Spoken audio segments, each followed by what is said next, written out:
Ahora es tiempo de viajar al espacio. Ahora es tiempo de imaginar mundos nuevos. Ahora es tiempo de recordar el primer vuelo tripulado hacia las estrellas. Tenemos un corresponsal de lujo. Él está con todos los hombres que vieron la Tierra desde el espacio infinito. Sueños astronáuticos, historias y misterios, secretos. ¿Qué han visto los astronautas? ¿Cambia su mente realmente?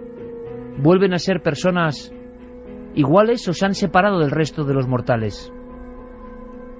¿Son conscientes de que han vivido una epifanía cósmica al estar fuera de nuestro viejo y querido planeta azul? Javier Sierra tiene posiblemente todos los datos. Y es que Javier Sierra hace de corresponsal de excepción en una reunión de excepción, porque creo que pocas veces en la historia tantos hombres de las estrellas se han juntado. ¿Para qué? ¿Por qué? ¿Para contar qué historias? Nos lo cuenta nuestro compañero Javier Sierra. Buenas noches, amigo. Hola, muy buenas madrugadas, Iker. Imagino, conociéndote, que emocionadísimo, ¿no? Pues embargado de la emoción, porque no es nada fácil, de hecho no había ocurrido nunca que se reuniesen tantos astronautas y cosmonautas bajo un mismo techo para conmemorar el 50 aniversario del primer vuelo de Yuri Gagarin al espacio. Ha sido en Tenerife toda esta semana pasada, esta semana que acabamos de dejar, y que a mí particularmente me ha dejado de regalo unos recuerdos imborrables. Por ejemplo, ver el momento en el que Neil Armstrong entra en el Hotel Alabama de Tenerife y inmediatamente se arremolinan en torno a él sus viejos compañeros de la misión Apolo.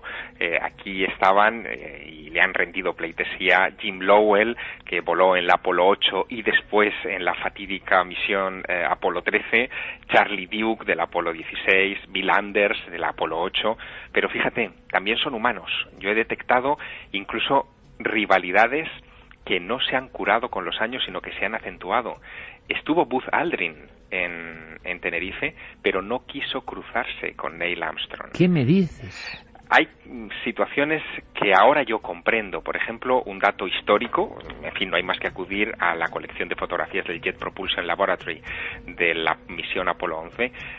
Allí podremos ver que Buzz Aldrin no le tomó a Neil Armstrong ni una sola foto en la superficie de la Luna. Claro, yo pensaba que esto era una leyenda urbana. Santiago Camacho lo ha contado muchas veces, Santi, eso de que entre el amigo Buzz de, reacciones imprevisibles, ¿no? De alguna forma puede salir por cualquier sitio, y el templado y casi hombre de hierro Neil Armstrong, que como cuenta Javier sigue siendo la gran estrella, el hombre que puso por vez primera la huella del pie humano en el satélite. Había esa especie de contradicciones entre ellos, silencios que luego en la época de cuarentena posterior al viaje también se rumoreó que no se llevaban bien.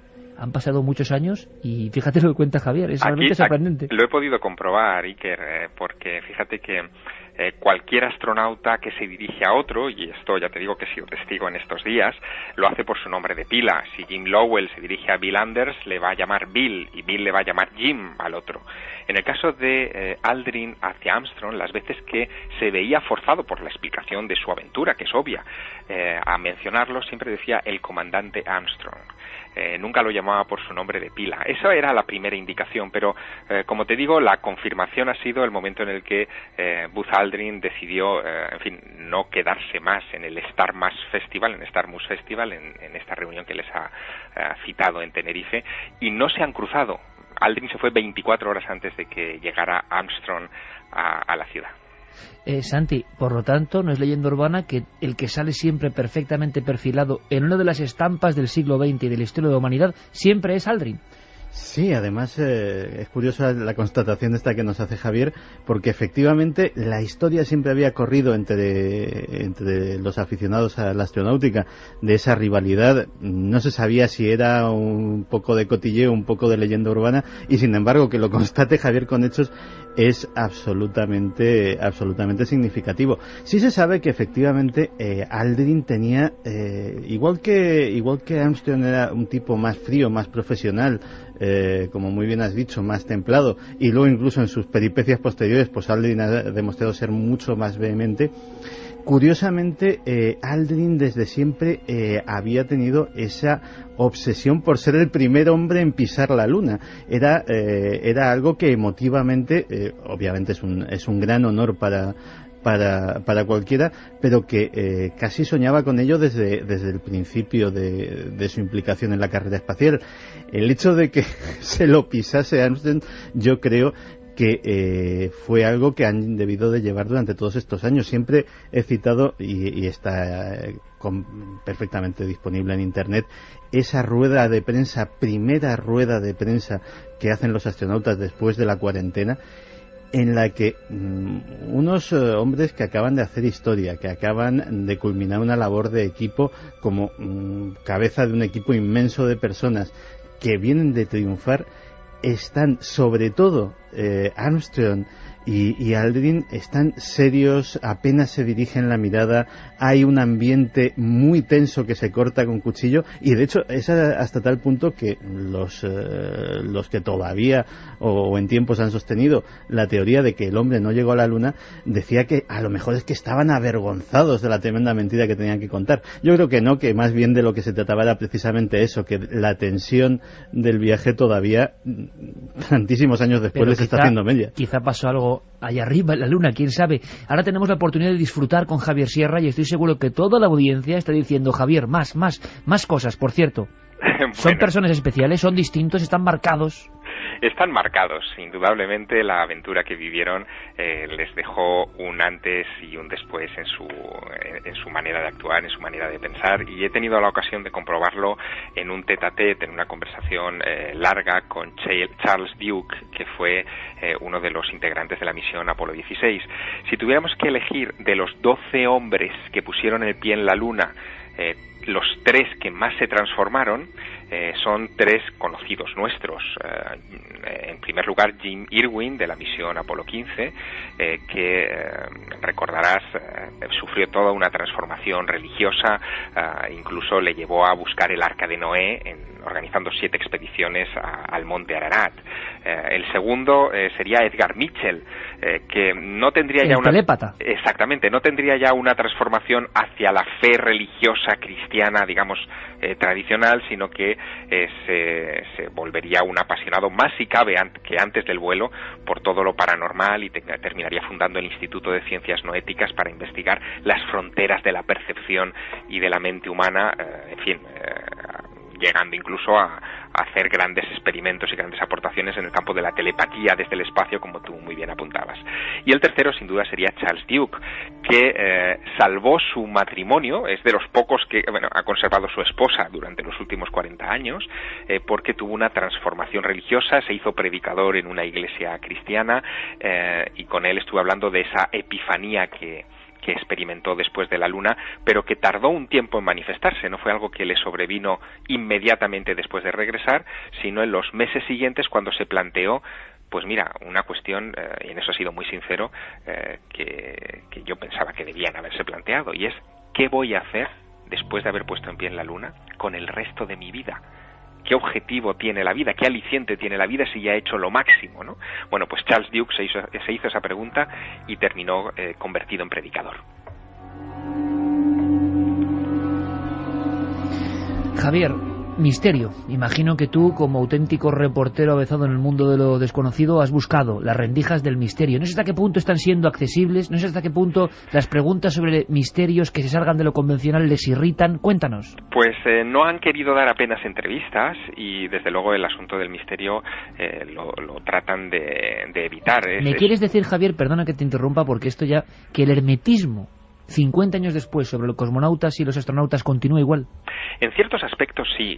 Si les preguntas por su historia, es decir, por su aventura, por su peripecia, pues ellos son personas ya mayores.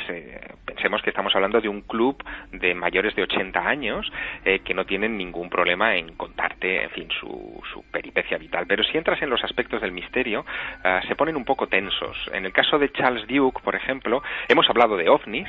Él está abierto ante la posibilidad de que los ovnis existan, pero rechaza tajantemente que las fotografías que aparecen objetos extraños en ellas, de su propia misión, del Apolo 16, rechaza que sean desde luego objetos no identificados, piensa que todas tienen una explicación y además insiste, yo le pregunté mucho a ese respecto, que no recibió ningún tipo de instrucción, indicación, briefing, informe de ninguna clase por parte de la NASA al respecto de los ovnis, pese a que en los años 70, cuando su vuelo tiene lugar, cuando los vuelos Apolo, las misiones Apolo tienen lugar, no se hablaba de otra cosa en los Estados Unidos. ¿Cuál es el comandante astronauta que más te ha llamado la atención, Javier? Bueno, el estrella, sin duda alguna, ha sido Aldrin. Aldrin llegó bronceado, con un aspecto muy parecido a Kirk Douglas, para que nos hagamos una idea, el Kirk Douglas mayor, ¿no? Con una corbata llena de pines y una manera de mirar a la cámara muy cinematográfica. Tiene un dominio escénico como ningún otro de los astronautas. El resto de astronautas son personas más bien normales y de actitud, muy cordial, muy cercana. Aldrin se sabe, nunca mejor dicho, una estrella. Sí, Aldrin se sabe una estrella, sabe que las cámaras le siguen y él mira hacia la cámara. Mientras que Armstrong, esto es muy curioso, sabe que es muy codiciado, que es una estrella, pero rehuye de las cámaras. De hecho, le pone muy nervioso el hecho de que todo el mundo lo mire o que le roben fotografías mientras está, bebiéndose una cerveza y tratando de refrescarse en una esquina del hotel, ¿no? Y se nota esa tensión. Podríamos decir que a uno le gusta su estatus de hombre especial para la historia y otro casi que lo rehuye, quiere volver a ser un hombre normal. Sí, y es paradójico porque si algo yo creo que afectó, y lo he comprendido aquí, viéndolos, si algo afectó a Buzz Aldrin en su relación con Neil Armstrong fue esa. Él se sentía predestinado para llegar a donde estuvo, ¿no? Y además tiene un discurso, luego hablaremos de la predestinación de Aldrin porque es muy curioso, pero tiene un discurso muy estudiado, ¿no? Él quiere seguir siendo alguien dentro de la carrera espacial, sigue apostando fuerte porque su país, los Estados Unidos, sigan en la conquista que abandonaron después de la Apolo 17. Y fíjate, escúchalo, porque su discurso es muy entusiasta sobre lo que debe hacer la humanidad en estos próximos años. Escúchalo, Iker. Vamos a escucharlo. Los humanos necesitan explorar, ir más allá de sus fronteras, como hacíamos hace 40 años. Para la próxima generación, Marte. Marte está ahí, esperando a que lleguemos. ¿Por qué Marte? Ya lo dije antes. Porque uno de nuestros principios debe ser continuar expandiendo la presencia humana en el espacio. No queremos visitar lugares. Queremos establecer bases permanentes. Tú sabes que Buzz Aldrin llegó a querellarse contra Disney por el personaje de Toy Story de Buzz Lightyear. Precisamente porque los creativos de Disney vieron este discurso así de tenemos que conquistar Marte, tenemos que ir al infinito y más allá, ¿no? Y lo adoptaron para su creatividad y Buzz Aldrin no le sentó nada bien y llegó incluso a plantearles una querella que no. O sea, que es un tipo muy especial. Santi nos ha contado muchas veces peripecias de Buzz Aldrin. Es uno de los que se dio el alcohol después de la historia espacial. Después del viaje a la Luna, un hombre de reacciones enérgicas, llegó casi a partirle la cara, bueno, lo hizo a alguien que le llegó con una Biblia. Severin, sí. Uno de tus héroes, por cierto, Severin. Oye, tendríamos que sacarle de amigo de Santiago algún día. Sí. Y es así, o sea, realmente Aldrin tiene una panoplia, un listado de vida, que no parece la de un astronauta modélico. No lo es, pero fíjate, y además lo curioso de este asunto es que pese a esos fallos del ego, que es como podríamos llamarlos, porque al final se reducen a eso. Desde otro punto de vista, él fue un gran piloto de pruebas y un tipo que, superó todos los test del programa Apolo para llegar a donde llegó y para estar en el vuelo en el que estuvo, pero un tipo que también tiene unas ideas sobre sí mismo muy peculiares. Él se creía predestinado para hacer lo que hizo. De hecho, tan predestinado que el nombre de soltera de su madre, esto es un dato poco conocido, era Marion Moon. O sea, Marion Luna. Qué ¿no? bueno. Pero hay más cosas, tú sabes que si él merecía eso... Moon como apellido. Como apellido, sí, apellido de soltera de su madre. Bueno, hay otro detalle muy curioso sobre esto del destino y la predestinación en el caso de Neil Armstrong, porque claro... no dejan de ser los dos compañeros que descienden hasta la superficie del Mar de la Tranquilidad en aquel julio de 1969. Él de joven, Neil Armstrong, tocó en un grupo de jazz, y ¿sabes cómo se llamaba ese grupo? Los Mississippi Moonshiners, algo así como los brillos lunares de Mississippi. No deja de ser curioso, ¿no? Pero fíjate, escucha a Buzz Aldrin lo que dice respecto a la providencia, quizás sería su mensaje casi de autoayuda planetaria en este caso, sobre lo que significa abandonarse a la providencia para que las cosas ocurran. Lo escuchamos. En el momento en que uno se compromete de manera definitiva, la providencia también se conmueve. Todas las cosas que de otra forma no hubieran ocurrido, súbitamente se presentan. O sea, cree en el mecanismo de la casualidad o causalidad, pero es un hombre que, por ejemplo, le preguntasteis la eterna cuestión de por qué no se ha regresado a la Luna, o también lo consideran dentro de las preguntas molestas. No. Se le ha preguntado, desde luego, y su respuesta es un poco que él se siente decepcionado con la administración Obama, no solo él, todos los astronautas, por la cancelación del programa Constellation, que era el programa que iba a sustituir al del transbordador espacial. Sabes que, en semanas se hará el último vuelo del transbordador espacial y esa fase de nuestra conquista del entorno del planeta Tierra se va a terminar, y ellos estaban muy decepcionados porque el programa Constellation que había puesto en marcha, había propulsado de nuevo George Bush, pues no hubiera encontrado eco en esta nueva administración, evidentemente por los enormes costos que supone. Así que están más del lado o de la política republicana, digamos, respecto a la conquista del espacio que de la demócrata en estos momentos. Pero Iker, lo que ha sido muy llamativo en estas jornadas del Festival Starmus de Tenerife es ver cómo estos héroes del espacio se han enfrentado también a ciertas actitudes escépticas. Todos ellos, los astronautas, hablan más o menos abiertamente, pues de su confianza en conquistar otros mundos, en que encontraremos vida y quizá vida inteligente en otros mundos, pero hay otros muchos a su alrededor que son mucho más escépticos, son los astrónomos. De hecho, por ejemplo, Robert Williams, que es uno de los astrónomos más importantes del mundo en estos momentos, que trabaja en la Unión Astrofísica Internacional, hizo varios alegatos de lo que significaba la ciencia contra la superstición, contra las creencias irracionales, en fin, todo este discurso, y lo vio muy apoyado, muy de cerca, por la presencia de Richard Dawkins, que, en fin, sabemos que es un zoólogo, un etólogo muy conocido en el Reino Unido, que ha publicado libros cuestionando la existencia de Dios y que es un gran defensor de la teoría darwinista. De hecho, muchos lo llaman el Rottweiler de Darwin, porque defiende aún más que el propio Charles Darwin la teoría de la evolución de las especies. Y él dice que, puede haber vida en otros mundos, ¿por qué no?, pero que viven esas vidas en lugares tan aislados entre sí que es prácticamente imposible pensar que algún día van a establecer comunicación. Se siente muy solo y nos lo explicaba así, como lo vas a escuchar. Seguramente estamos muy solos en el universo, pero seguramente hay numerosas formas de vida porque el universo es tan enorme. En cuanto a la soledad de los humanos en el universo, los problemas que plantea el viaje de un sistema solar a otro, de un planeta a otro, son tan enormes que la única forma de que alguna forma de vida detecte otra forma de vida sería a través de la radiación electromagnética y no a través de un transporte corporal. Y como siempre, pensando en la lógica humana, claro. Siempre interpretamos todo con las coordenadas que para nosotros son lógicas y científicas, sin pensar a veces que igual todo eso no vale nada en otros ámbitos de la realidad. Estaba haciendo una pregunta que quizá muchos oyentes, Javier, están ahora mismo también barruntando. Y me explico.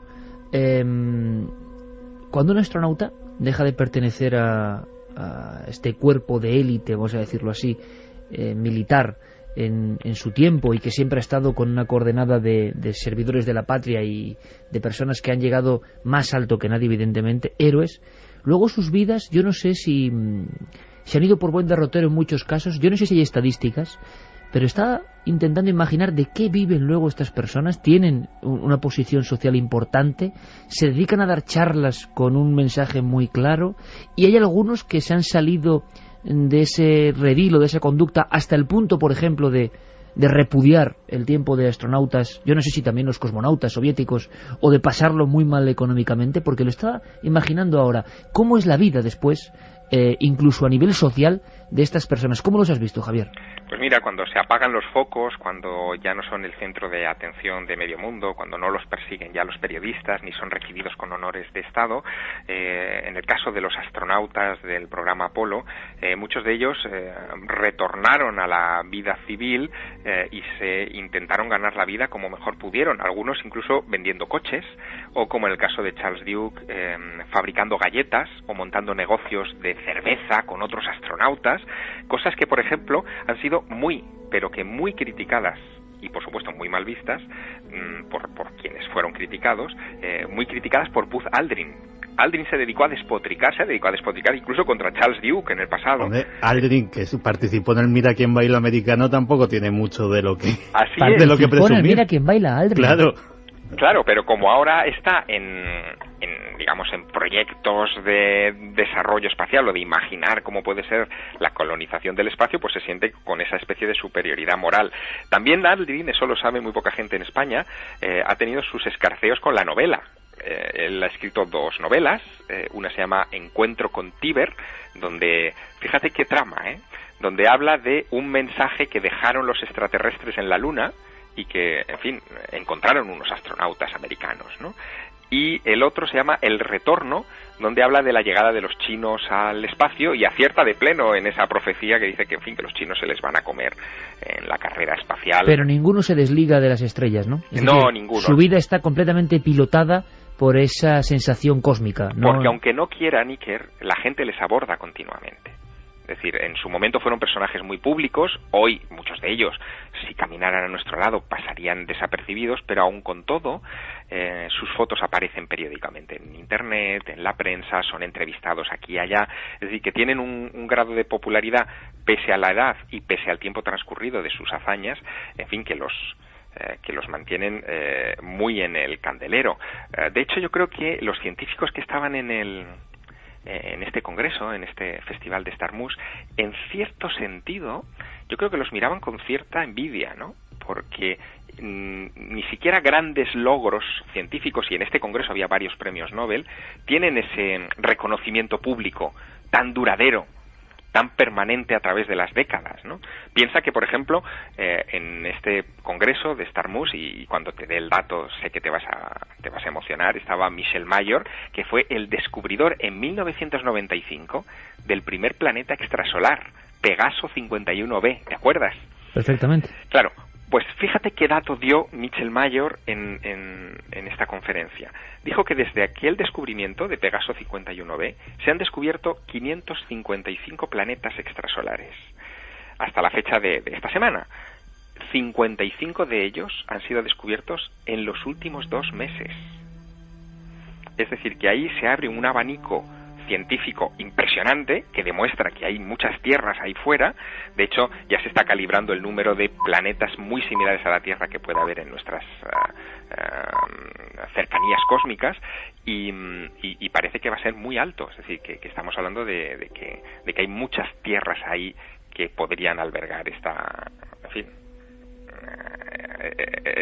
este paralelismo con nosotros. ¿Tienes más documentos, Javier? ¿Tienes más invitados de excepción que has podido grabar? Bueno, quizá para terminar, sí que me gustaría mostraros el detalle final de este congreso, ¿no? Ahí estaba Garik Israelian, que es el astrofísico del Instituto Astrofísico de Canarias, que ha reunido a todas estas celebridades, y que él ha querido además unir exploración del espacio con música, porque él está convencido de que ahí fuera, en la atmósfera de otros planetas y de otras estrellas, hay tonos musicales que se pueden convertir en sonidos armoniosos acá. Y nos lo explicaba así. Yo sabía que hay ondas acústicas en las atmósferas de las estrellas, el Sol. Descubrimos las ondas acústicas en la atmósfera solar en 1962, creo que. Pero primera vez en las estrellas como Sol descubrimos en el año 2000 en Alpha Centauri. Y a partir de esa fecha ya empezamos más y más con instrumentación más avanzado. Ya tenemos unos 15, 16 estrellas que tenemos con observaciones confirmado que tienen ondas acústicas en sus atmósferas, ¿no? El sonido del universo, ni más ni menos, Javier. Un sonido que él ha puesto en manos, y ahora agárrate, que vienen curvas, ha puesto en manos del guitarrista de Queen, Brian May, y del grupo Tangerine Dream. Bueno, mítico. Claro, que ayer tenían un concierto espectacular en el Centro Magma de Tenerife, donde fusionaron ese sonido de las estrellas captado por los astrónomos como Israelian dentro de sus composiciones. Y bueno, he descubierto que el líder de Tangerine Dream, Edgar Frise, es un apasionado de los temas que a nosotros también nos encandilan. Pero no te das cuenta que hay otro misterio, es que yo no conozco ningún compositor, y esto es antes para reflexionar. Jean-Michel Jarre, Mike Oldfield, Vangelis, Michael Hugen, por supuesto, todos los grandes de la música cósmica, es que no lo hacen porque sí, sino que están muy ligados a los temas no solo del espacio, sino del misterio. Bueno, escúchalo, escucha a Edgar Frise lo que dice, escúchalo. La música es vibración, en todos los casos, eso lo sabemos.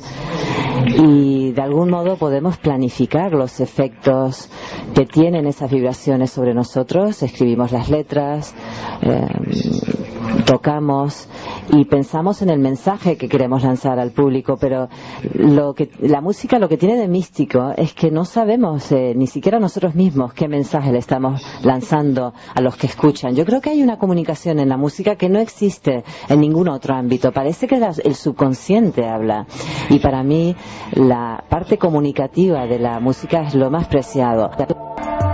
Estoy convencido, Javier, que habrá música para muchas sorpresas futuras en el espacio, para nuevos hallazgos.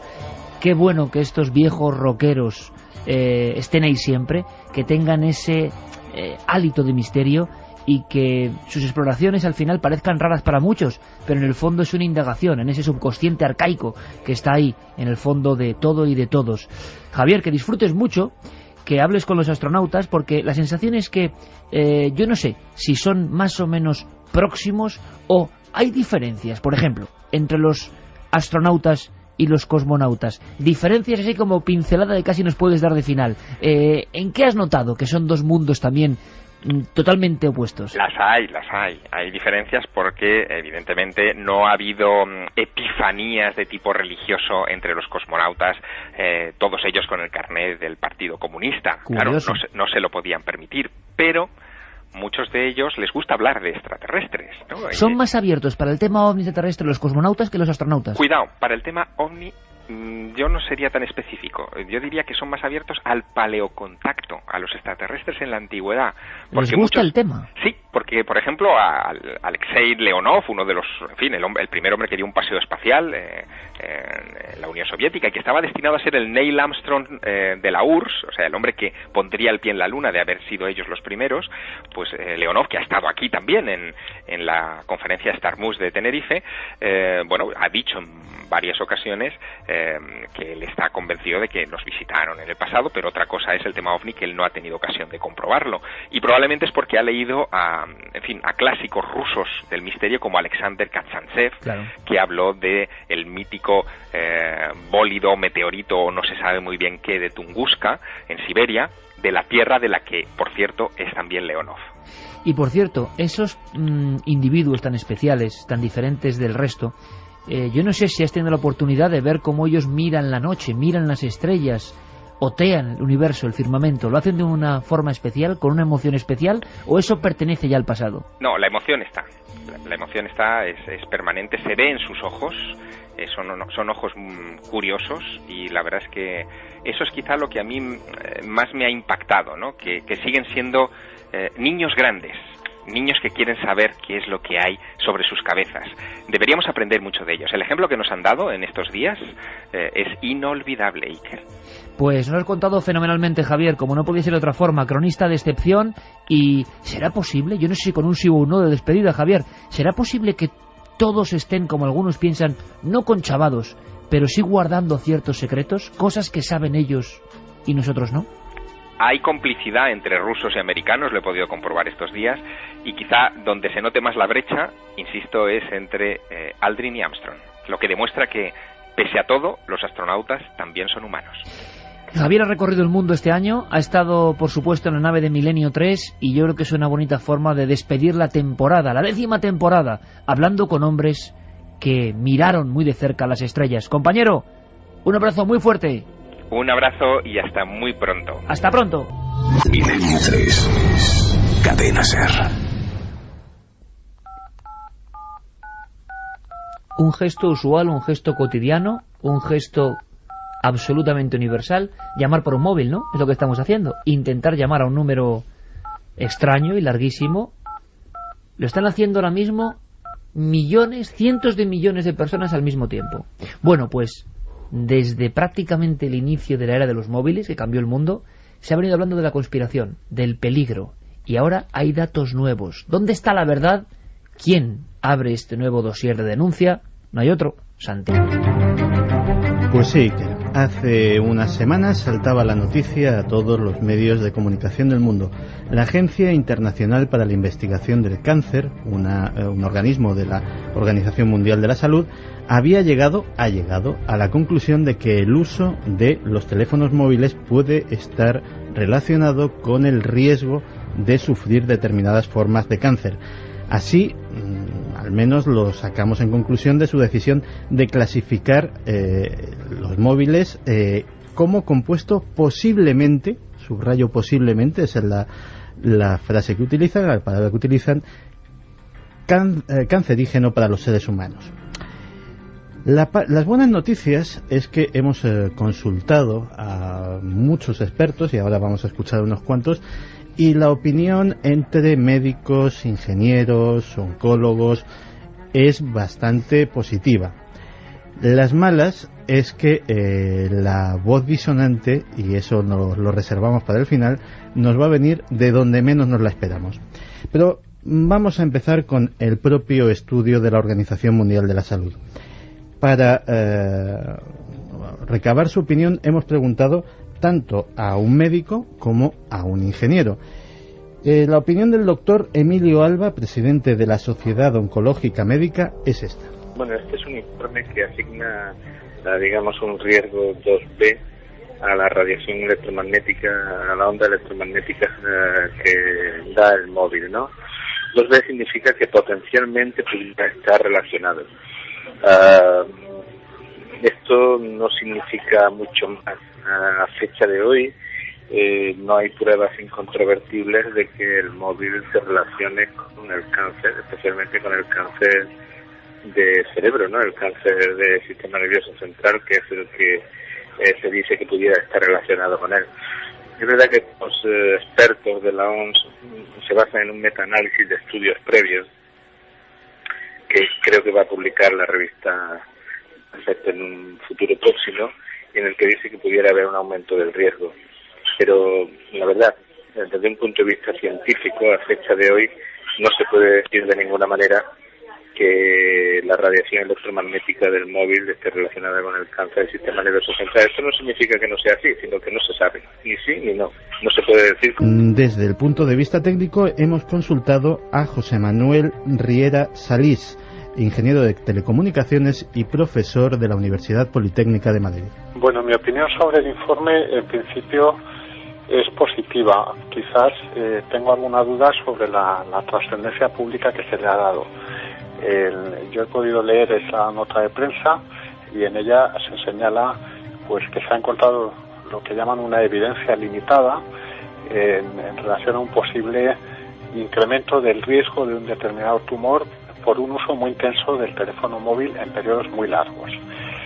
entiendo que si eso se ha detectado, pues naturalmente debe analizarse mejor con otros estudios, y eso es básicamente el contenido de ese informe.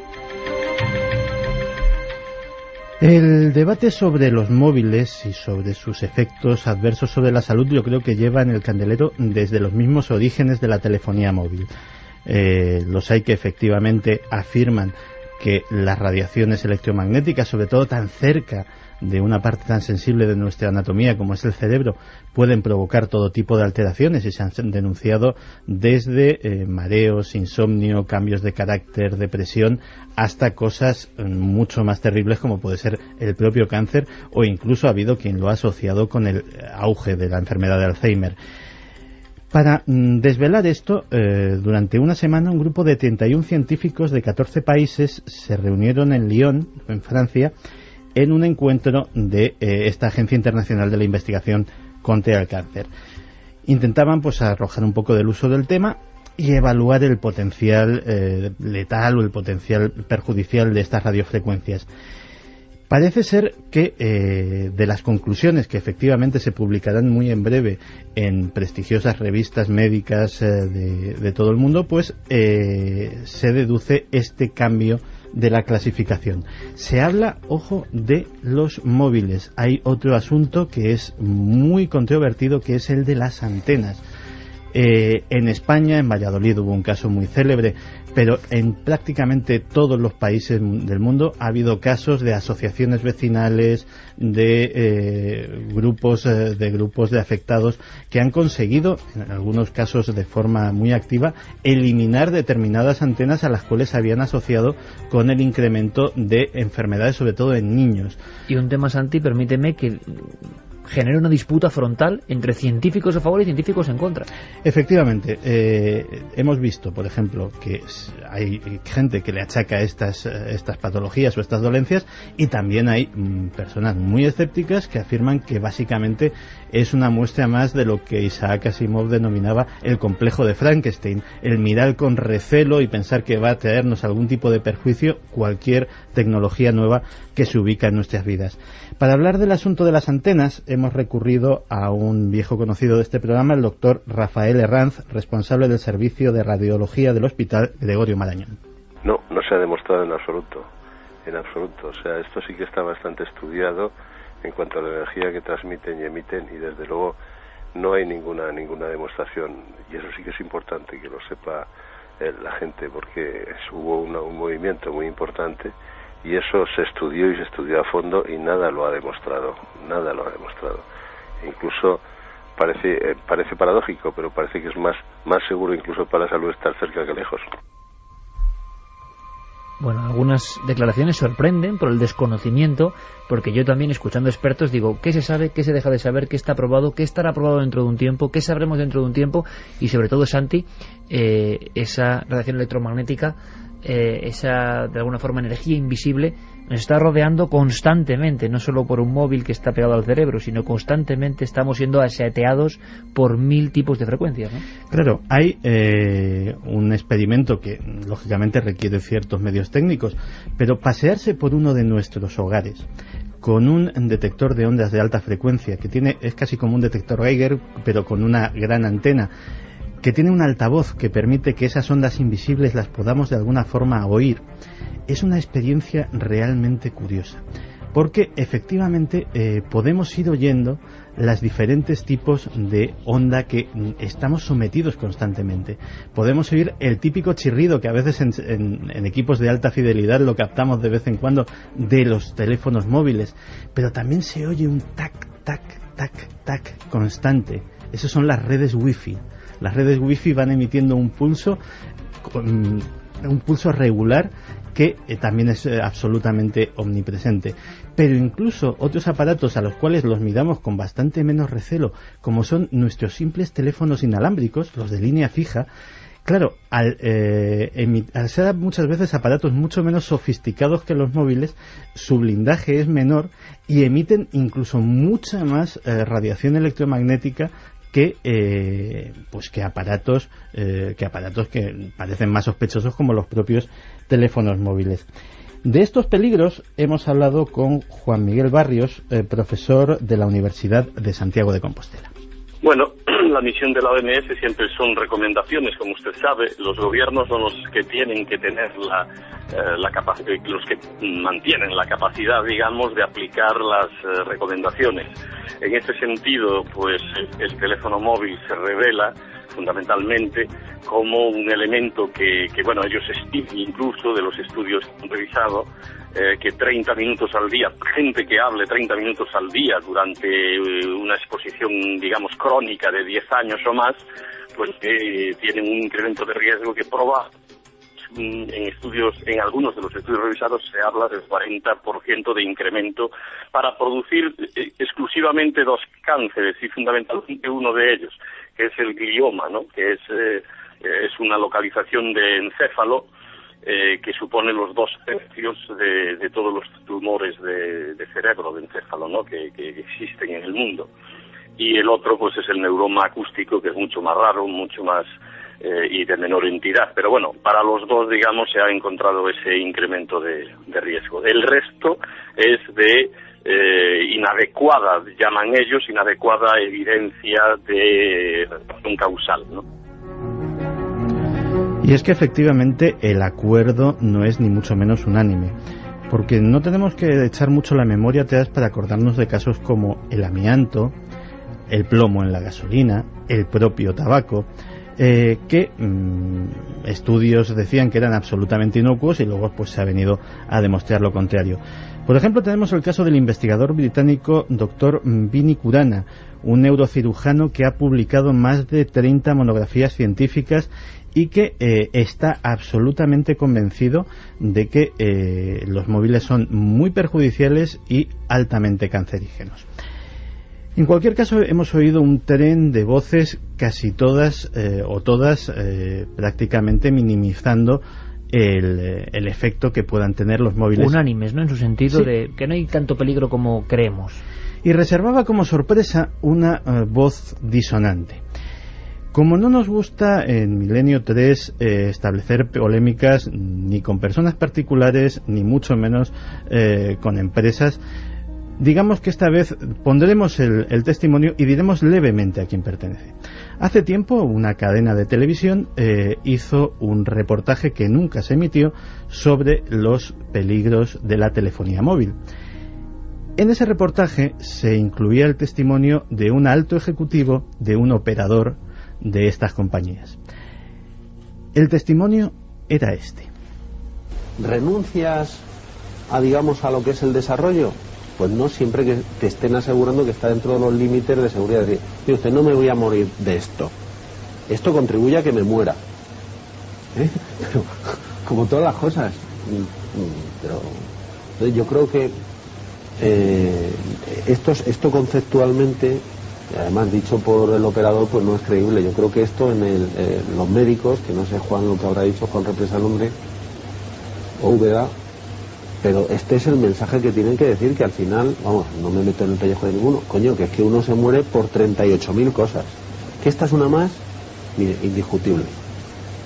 Que esta es una más incluso para los que no usan la telefonía móvil, indiscutible.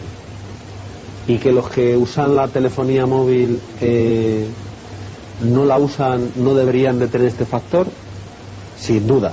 Pero joder, el mundo es como es. Es decir, a mí me gustaría no respirar el humo que echan los autobuses, pero no vamos a tener autobuses.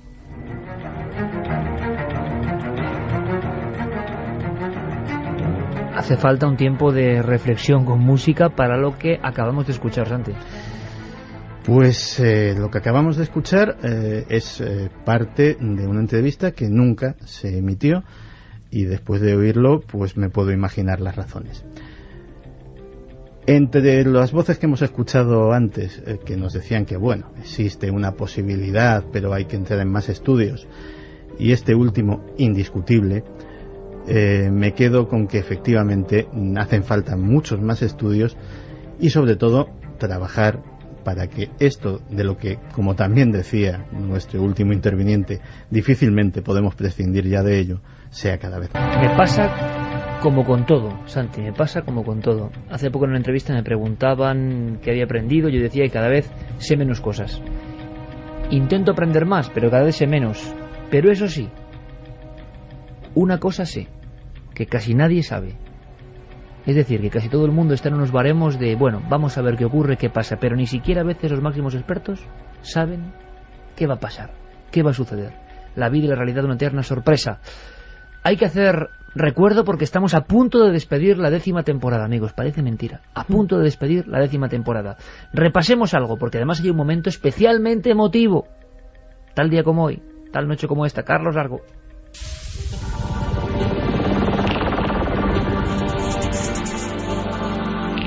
...26 de junio de 1730... nace el astrónomo francés Charles Messier... gran aficionado a la caza de cometas y creador de un catálogo de hasta 110 cuerpos espaciales, entre los que se encuentra la nebulosa de Orión. Es un vivero de estrellas. La mayor de las jóvenes estrellas está en el centro del vivero. Su energía crea vientos increíblemente fuertes que aúllan por este gran cañón a 8 millones de kilómetros por hora. 26 de junio de 1783. Se describe en Rusia la llegada de una nube tóxica procedente de la erupción del volcán islandés Laki, una gran niebla que provocó la muerte de miles de personas. Había 8 millones de toneladas de flúor, un componente químico altamente tóxico. El flúor, mezclado por las cenizas, cayó al suelo y fue comido por el ganado. La ingesta mató a un 80% de las ovejas de Islandia y 10.000 personas fallecieron como consecuencia de la erupción del volcán Laki, un cuarto de la población del país. 26 de junio de 2000, Bill Clinton anuncia un hecho histórico. Se concluye el primer borrador del genoma humano tras 10 años de intensos trabajos de investigación. En principio se pensaba que cada gen ocupaba una posición fija y lineal sobre los cromosomas, la cual podía traducirse en proteínas gracias a la formación de una molécula intermediaria, el ARN mensajero, que sirviera de patrón a seguir.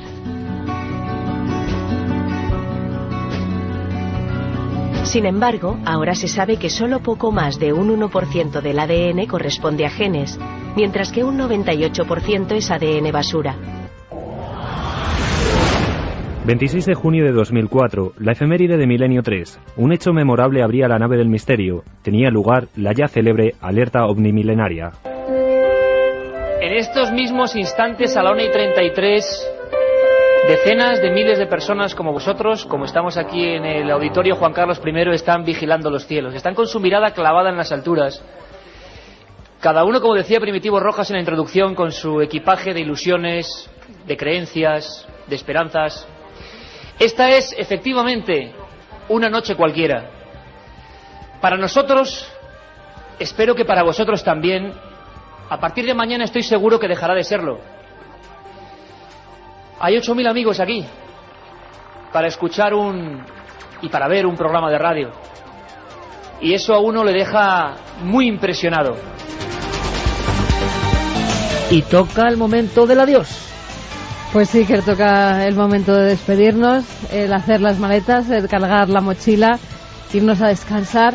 Y Dios dirá los hados que nos traen a estos micrófonos, al micrófono amarillo de la cadena SER, que tan buenos momentos nos ha dado. Recordaba esa alerta OVNI, decías que estábamos impresionados. 8.000 personas. Salimos de ese Super 8, ese camión que la cadena SER nos puso, salimos entre el humo y teníamos la carne de gallina. Yo recuerdo que nos vibraba todo el cuerpo al ver a esas 8.000 personas levantadas con sus luces en la oscuridad, con los móviles encendidos, diciendo: aquí estamos los milenarios, os acompañamos. Santi, un honor, compañero. 10ª temporada Milenio 3. Ahí está nuestro trabajo y hasta la próxima para contar muchas más cosas. Pues sí, nos veremos el año que viene contando más cosas. Y nada, los que se quejan, que algunos se me queja por internet, que nos merecemos un descansito, que tampoco es tanto. Es que yo pienso a veces, pero si estamos todo el rato, estamos 3 horas en la radio, estamos en la televisión, ¿qué más queréis? Tenéis que estar ya muy aburridos de nosotros, muy aburridos. Nosotros de contaros cosas a vosotros, no, porque esto no es un oficio, esto es una forma de vivirlo, de contarlo, de apasionarse con las cosas de la vida. Nuestro objetivo siempre es entusiasmaros. Sabemos que hay muchos problemas, pero también sabemos que hay muchos motivos para mirar con ojos de niño la realidad, con ojos de personas ilusionadas con todo. Todo es misterioso, lo que pasa que no lo han contado muchas veces bien. Todo es absolutamente maravilloso. Fermín Agustí, Carlos Largo, Carlos Ródenas hoy como comandante de estos sonidos que son importantísimos y vamos a decirlo así, muestra como banderado de todos los técnicos de esta maravillosa casa. De verdad, para todos, un feliz y fortísimo abrazo milenario. A partir de ahora, creo que habrá motivos para seguir enganchado a la SER con los mejores programas de la temporada.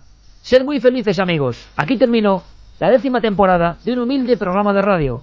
Un programa que se llama Milenio 3. Todo el equipo al completo, podemos decirlo.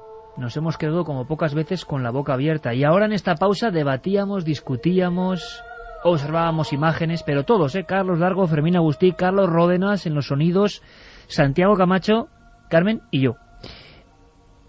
Ahora mismo estás viendo imágenes y, claro, escuchar a nuestro testigo acompañado de Gonzalo en el lugar de los hechos, y ahora estar viendo, porque es el prodigio, ¿no?, de Internet, cómo eran los vestidos de las niñas de comunión de esas épocas, por ejemplo, principios del siglo XX, impresiona.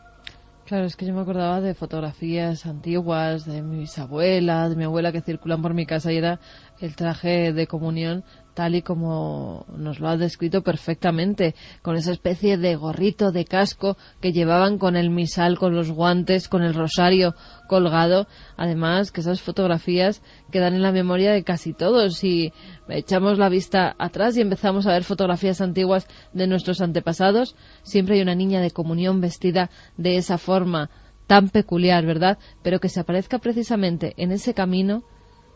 Además, en el mes de mayo siempre han sido las apariciones, si no recuerdo mal. Y vestida de esa forma, fíjate, a mí me remontaba más a los años 50 que a principios de siglo, por la forma en la que nos lo describía, y porque también había más coches. Lo anteriores podían ser, lo que decía Gonzalo, carruajes, algún tipo de accidente de finales del siglo XIX. Es posible que haya personas que estén conectando ahora con Milenio 3 en la cadena SER. Estábamos hablando con Gonzalo Pérez Sarró, nuestro compañero en Extremadura. Estamos en el campo Arañuelo, cerca de Navalmoral de la Mata, en una salida prácticamente, en un camino que sale próximo a la Nacional 5. Gorgonio Fernández es el testigo que abiertamente y con total naturalidad nos está contando una historia, la aparición de una niña vestida de comunión en 3 diferentes encuentros. Ha descrito perfectamente el primero y el segundo, y en el tercero, que ya estábamos asombrados, él sale del vehículo, pregunta a esa niña si tiene problemas, si está herida, y la niña sale corriendo en mitad de la noche hasta desaparecer.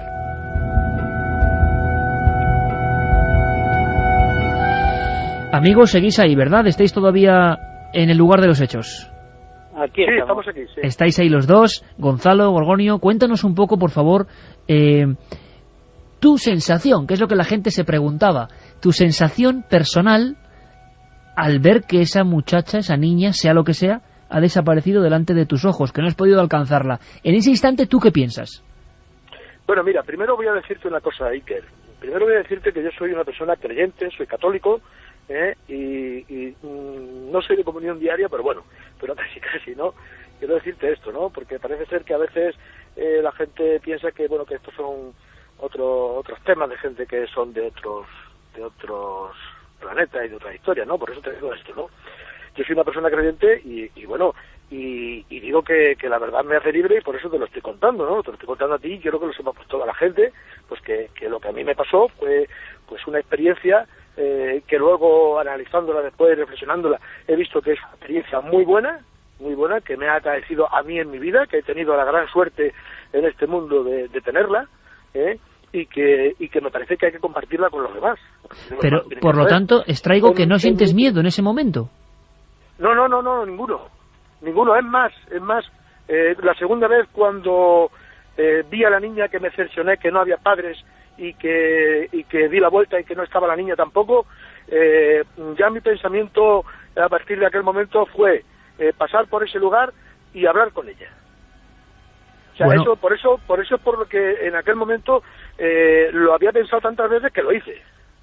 pero te Bajé la parece, ventanilla y le pregunté. te parece muy normal, pero desde luego te aseguro que muestra una valentía que no es habitual, y por eso estamos pensando en mitad del campo, en ese camino. Tú eres consciente de que eso ya no está, y yo no sé qué te viene a la cabeza. Entonces, ¿es la confirmación de que tú te habías encontrado ya varias veces con lo mismo? ¿Ya se quitan todas tus dudas? Claro, la confirmación de que ahí ha pasado algo, o aquí hay algo, un espíritu que por las circunstancias que sea, está errante o no está errante, pero que quiere decirnos algo a los que estamos aquí. Oye, me parece muy interesante. A los que estamos en esta dimensión, no en otra, sino en esta dimensión. Entonces, la otra dimensión yo no sé cómo será, me imagino que no lo sabe nadie, porque no ha vuelto nadie de la otra para contárnoslo, ¿no? Pero bueno, yo creo en la resurrección, como te he dicho, soy católico, yo creo en la resurrección, y de alguna forma creo que esta niña, por las circunstancias que sea, no sé qué circunstancias son, ni muchísimo menos, pero esa niña, su espíritu puede estar errante por aquí y quiere decirnos algo, quiere comunicarse con nosotros. Entonces yo, después de todo aquello, dije, pues lo más lógico para que se comunique es hablarle. Claro. De algo. Gorgonio, Claro. ¿cuánto tiempo transcurre entre una aparición y otra? Bueno, pues mira, la primera aparición sería sobre el año 92 o 93 o por ahí. Y luego, pues la segunda fue al año siguiente y la tercera tardó como 2 o 3 años. Ajá. Oye, ¿siempre en el mes de mayo?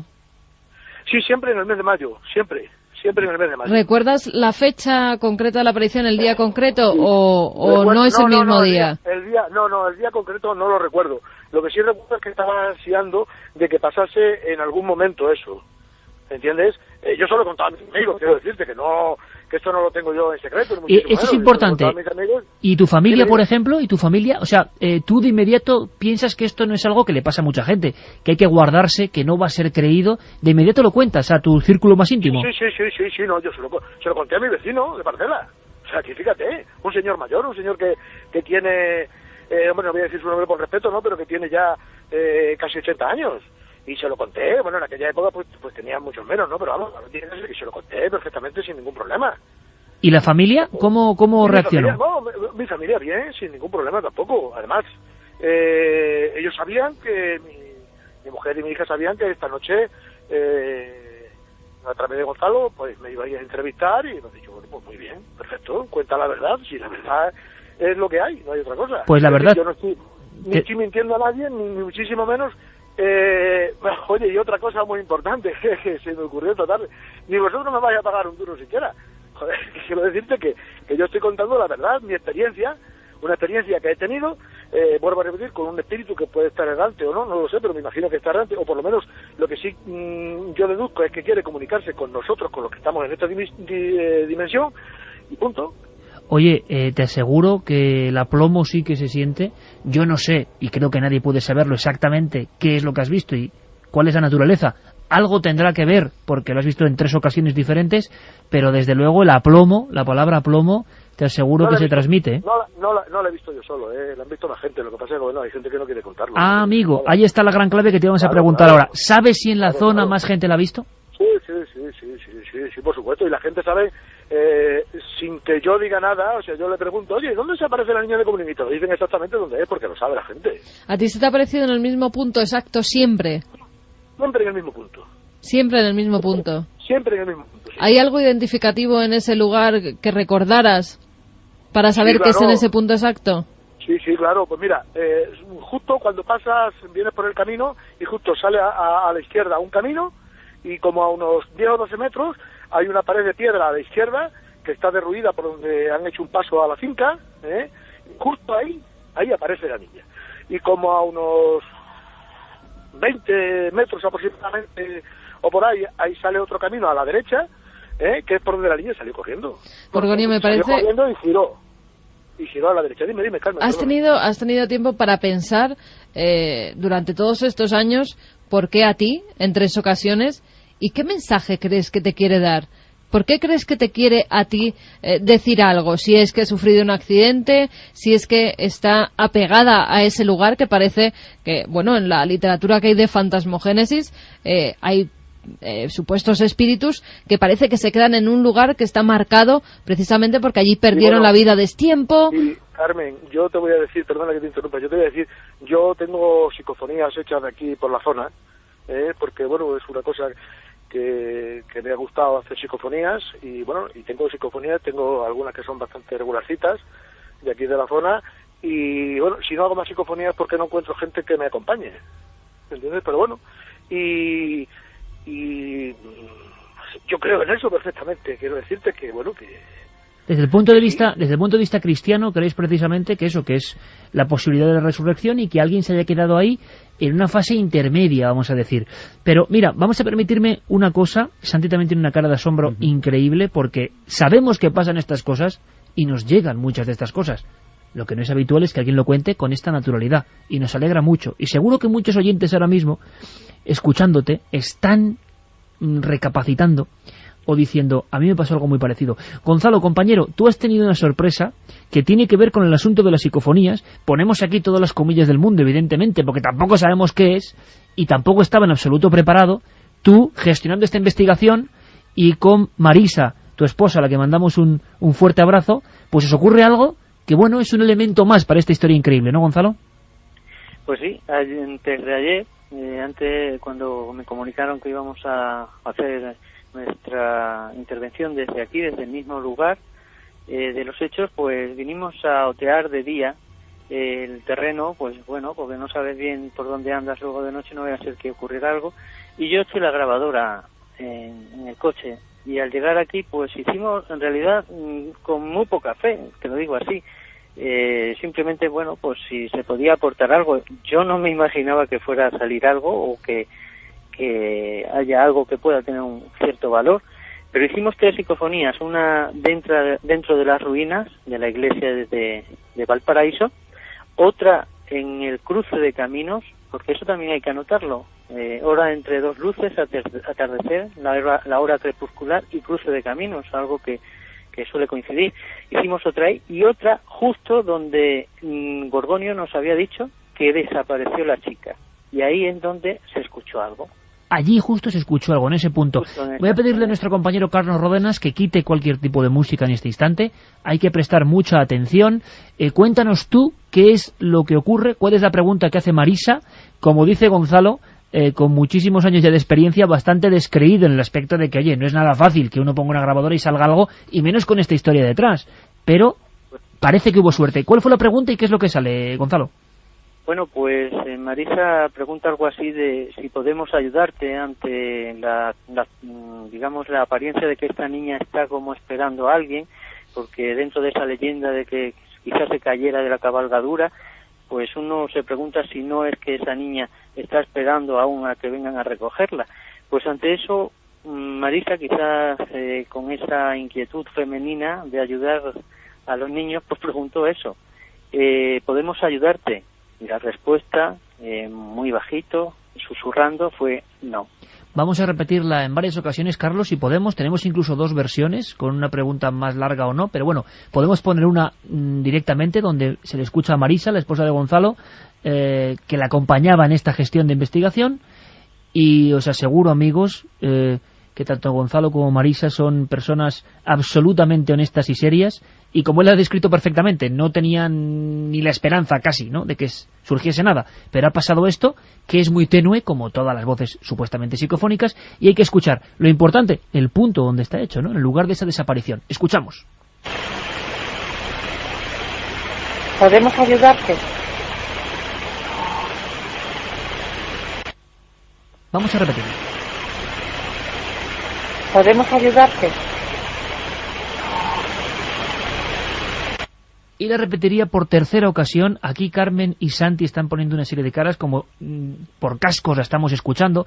Quizá nuestros compañeros allí, en ese lugar de los hechos, a estas horas, no la puedan escuchar igual, pero el no parece claro. ¿Podemos ayudarte? Bueno, ahí están los datos. Opinión rápida, vuela pluma. Santi, Carmen.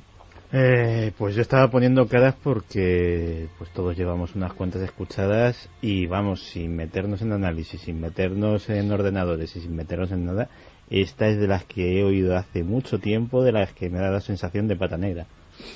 Porque sale justo con la pregunta, que es quizá lo más interesante. Puede ser un sonido, pero sale justo después. Claro, fíjate, a mí lo que me ha impresionado no es en sí que salga justo después. A mí me ha impresionado la voz de esa niña, si es una supuesta niña, porque no tiene voz, ni mucho menos de una niña angelical. Es más, tiene una voz desgarradora, incluso un poco enfadada. No es una voz que diga no o de forma plácida, es una voz inquietante. A mí de verdad que me parece que es muy dura. Bueno, tan solo dice una palabra, pero la forma de decirla... Pues solo un vocablo dice mucho, sí. Son interpretaciones humanas, cuidado. Pero, y yo no sé cómo le estarán escuchando ahora Gonzalo y Gorgonio allí en el lugar de los hechos, ¿no? Cómo les estará sonando a ellos. Pero quiero volver a escucharla y les preguntamos. ¿Podemos ayudarte?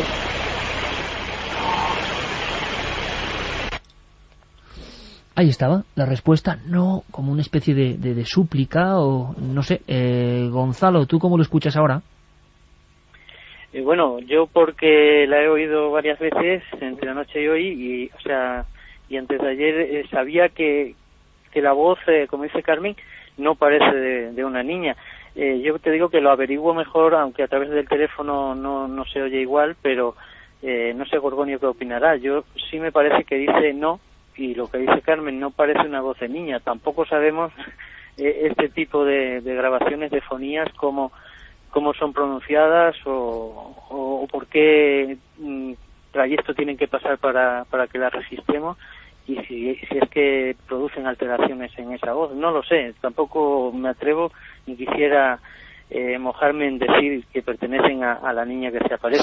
Siempre cauto, Gonzalo. Claro, siempre sí es cierto que está hecha, y eso lo garantizo con toda la honestidad del mundo, y que está hecha justo en el punto donde Gorgonio me ha repetido en cantidad de ocasiones que desapareció la niña, y que Marisa, desde luego, no quiere ni oír hablar de lo que hemos escuchado. Déjame apuntar algo más. Gonzalo Pérez Arró es compañero técnico de radio y sabe perfectamente en COPE Navalmoral, Gonzalo, y sabe perfectamente lo que es el oficio. O sea, es decir, no estamos hablando también de alguien que, en fin, que esto le sorprenda, ¿no?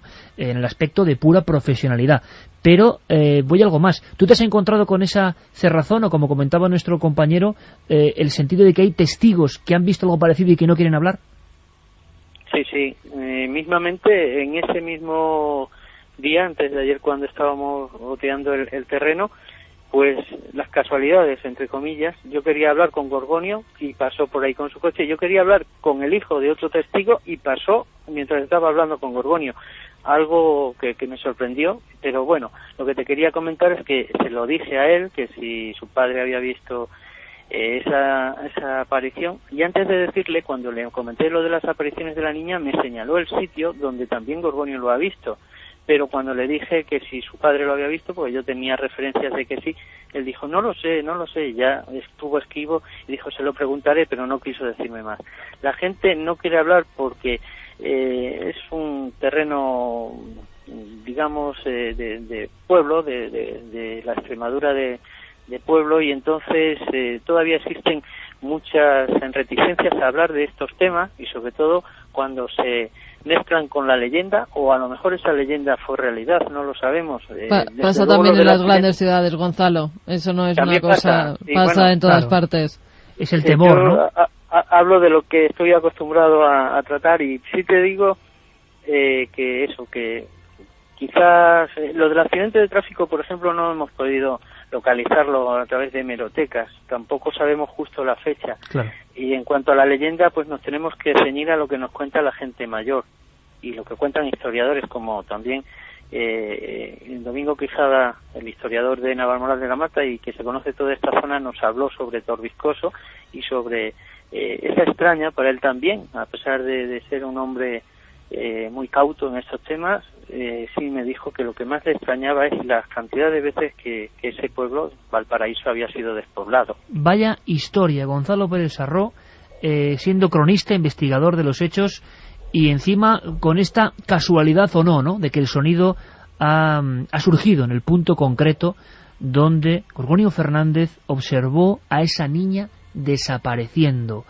Yo mantendría, amigos, abierta la investigación. Aquí nace una oportunidad de llegar al fondo, si es posible, de esta historia.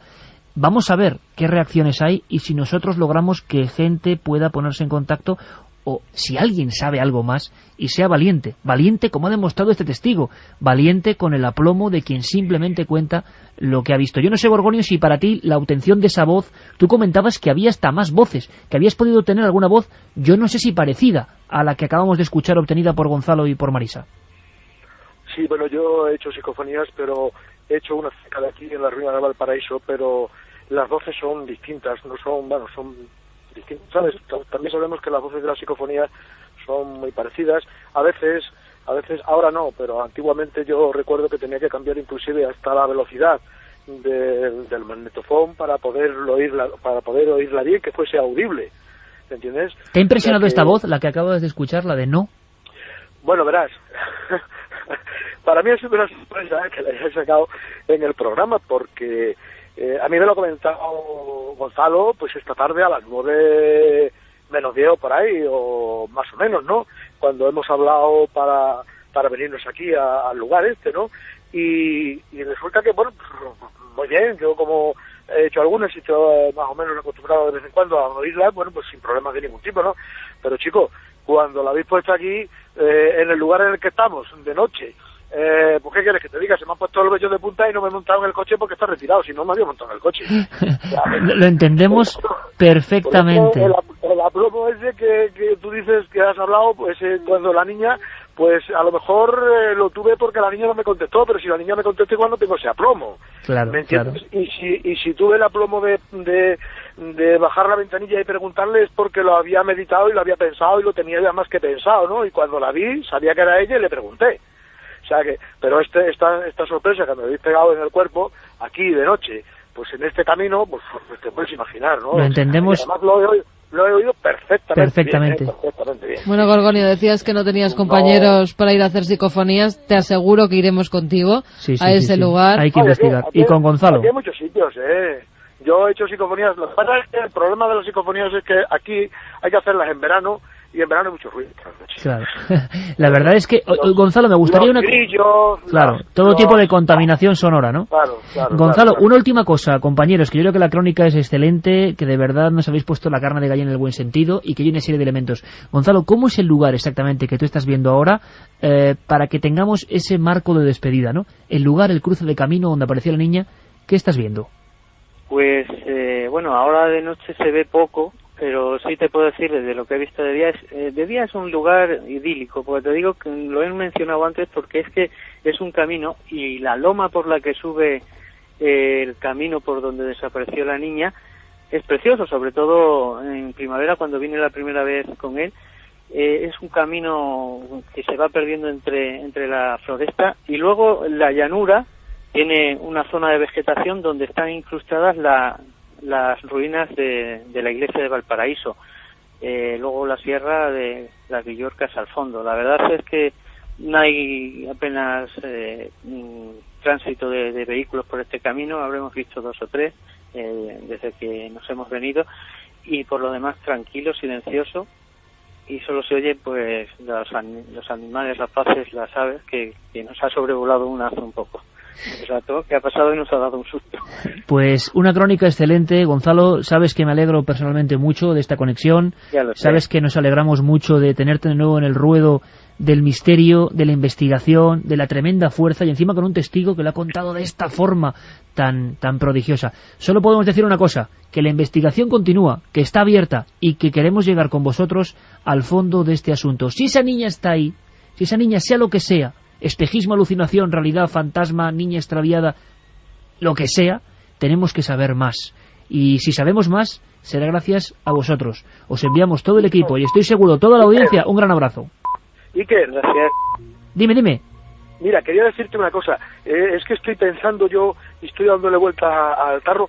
Date cuenta que esa psicofonía que ha hecho Gonzalo precisamente no ha sido en mayo, estamos en junio, Sí, señor. Ha pasado el tiempo de las apariciones. ¿Te das cuenta? Sí, Habrá que investigar, Gorgonio y Gonzalo. Os envío un grandísimo abrazo. Gracias por el esfuerzo, por estar ahí a estas horas. Un beso fuerte. Y hablaremos y seguiremos investigando. Gracias porque el misterio, sea lo que sea, sigue vivo. Amigos, un abrazo muy fuerte. Venga, gracias a vosotros. Adiós.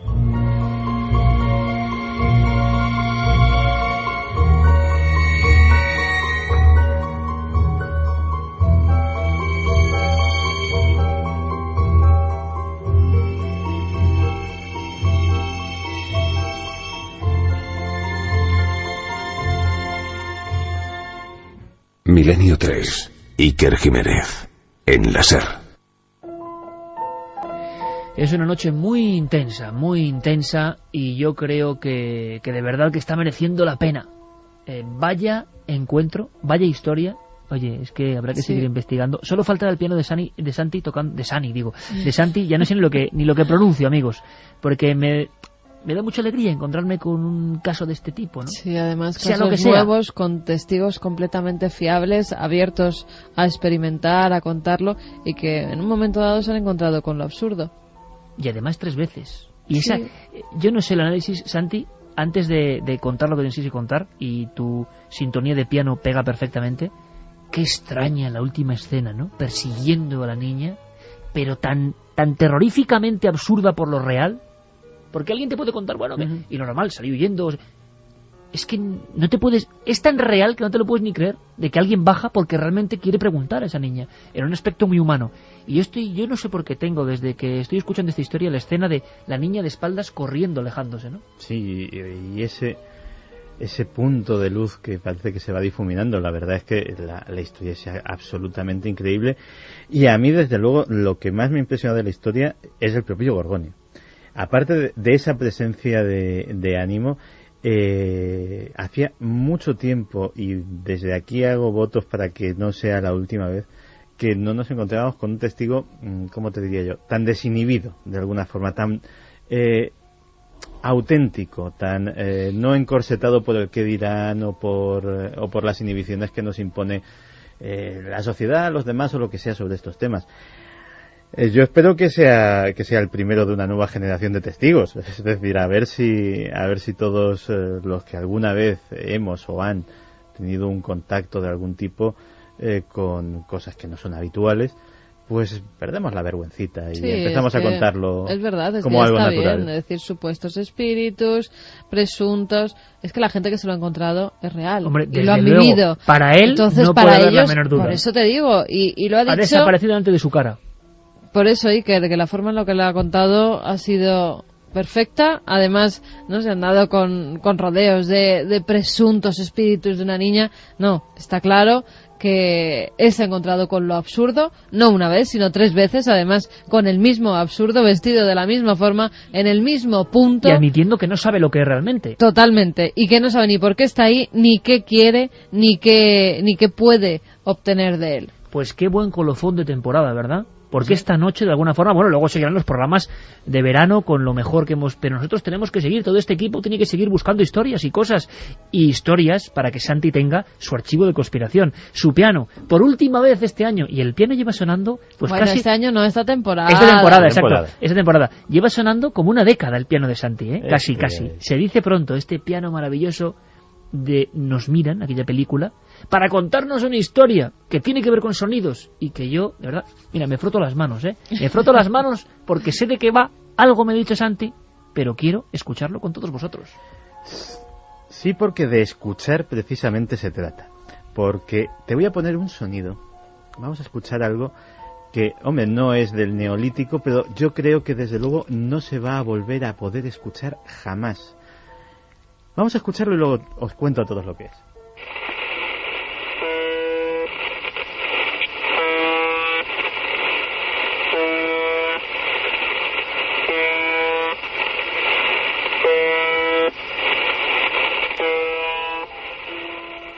Pues podría ser el claxon de un camión, la sirena de un barco, pero no, se llamaba UVB-76. Desde 1982, en que fue detectado, Esta estación rusa, soviética, empezó siendo de onda corta, emitía 25 pulsos como el que hemos oído todos los minutos, todas las horas del día, 24 horas al día. Los servicios de inteligencia localizaron el transmisor, un transmisor potente de 10 kilovatios, en las afueras de Moscú, en un pueblo que se llama Povarovo. Tengo delante una foto de satélite del transmisor. Nadie sabe qué era esto. Solo se sabe que hace apenas unos días dejó de transmitir después de casi 30 años para siempre. Los únicos datos que pudieron obtener los servicios de inteligencia es que esto que parece un claxon, un zumbador, era algo captado por un micrófono. Es decir, no era un aparato enchufado directamente al emisor y que generaba el ruido, sino que había un micrófono, como el que estamos utilizando ahora, que era el que captaba ese sonido de un aparato externo. ¿Cómo se sabía? Pues porque ocasionalmente se oían pasos, una puerta que se abría y que se cerraba, o incluso, en alguna ocasión, se llegó a captar una conversación, como sucedió el 3 de noviembre de 2001, en que en genuino ruso una voz preguntaba a otra: parece que no está recibiendo el oscilador. Dice, pues habrá que hacer algo con el hardware. Le contestaba a otra. Es una de esos accidentes que se sabía que evidentemente era un micrófono. Lógicamente, los servicios de inteligencia, especialmente los norteamericanos, tuvieron esta estación de radio constantemente vigilada. Pues bien, aparte de ese sonido, solamente emitió voz en muy pocas ocasiones. 24 de diciembre de 1997, 21:58 horas. Una voz dijo: UVB76, 18008, Bromal, Boris, Roman, Olga, Mijail, Ana, Larisa, 742, 799, 14. Estamos hablando de 1997, no hubo otra voz en esa emisora hasta el 12 de septiembre de 2002, en que una voz distinta, pero también en ruso, dijo UVB76, UVB76, 62691 y Zafet 63 93 82 70. De 2002 pasamos al 21 de febrero de 2006, en la que otra voz completamente distinta dijo un mensaje que era 7559 7559, una serie de números más que no vamos a ya ser prolijos: Tatiana, Oxana, Ana, Elena, Pavel, Shuka, Konstantin, Tatiana, Ana, Larisa, Uliana. Una serie de nombres y una serie de números. Solamente en esas 4 ocasiones, más aquella conversación accidental que podía ser entre 2 operadores o 2 ingenieros, emitió voz esa emisora. Si fuera un caso único en el mundo, pues ya de por sí sería notable. Pero es que resulta que hace unos meses nos preguntaba precisamente un oyente a través de los SMS por las emisoras de números. En onda corta hay decenas de emisoras cuya titularidad es de gobiernos, sedes diplomáticas, etcétera, etcétera, que transmiten constantemente sonidos extraños, sucesiones de números, palabras inconexas, este tipo de cosas. Hay algunas que tienen incluso fama internacional y que se sabe a quién pertenecen. Una de ellas es la famosa estación E10 del Mossad, que constantemente emite mensajes en clave que nadie sabe, obviamente, a qué se refieren. También hay una conocida como la estación rusa de Morse, la M12, que constantemente emite mensajes en Morse que no corresponden a ningún lenguaje conocido y que a día de hoy tampoco han sido descifrados. Casi todo esto se cree que es estaciones dedicadas al espionaje. Y tú dirás, bueno, hay teléfonos, hay internet, hay transmisores muy cualificados y tecnológicamente muy sofisticados. ¿Por qué se recurre a esto que parece bastante obsoleto? Piensa una cosa: cualquier tipo de comunicación, sea digital, sea vía telefónica, o sea de la que sea, con un agente que está, pongamos por ejemplo, infiltrado en una organización terrorista, en cualquier otro sitio, puede ser trazada y localizada. Pero para escuchar estos mensajes solo necesitas una radio de onda corta como la que venden por muy poco precio en cualquier bazar de electrónica de cualquier parte del mundo. sintonizar y escuchar. Nadie sabe que estás escuchando. Y en cambio tu mensaje te llega desde miles de kilómetros solo para ti, porque solo tú eres el único que lo... Después de esta historia hay que estar muy atentos a las ondas sonoras, a los mensajes en clave, que evidentemente lo son, y a una de las historias menos conocidas y más extrañas, y de las que yo creo que menos se ha escrito en el mundo conspiranoico, que son las emisoras de números. Santi no podía despedir su sección, sino es dejando ahí, echando un órdago, diciendo, ahí va ese tema, como con los superhéroes urbanos, que hemos recibido hasta cartas y mensajes de los propios superhéroes. O sea, es decir, nadie les debía haber hecho mucho caso, y Santi fue el que yo creo que rebobinó toda esta historia y la trajo, y ellos han visto el increíble impacto, a no ser que hayan tenido muchos fans, pero ahora precisamente con las emisiones de Milenio y de Cuarto Milenio se haya incrementado. Pero y en fin, España ya nos han hecho saber que hay ya superhéroes y superheroínas. Sí, había alguno por Zaragoza, decían, ¿no? Sí, y también por Oviedo, una heroína obetense. Bueno, lo dejamos ahí, seguiremos investigando. Vamos a ir con otras historias, por ejemplo, una con la que también echan el telón de lo que es la temporada oficial nuestros compañeros Fermín Agustí y Carlos Largo.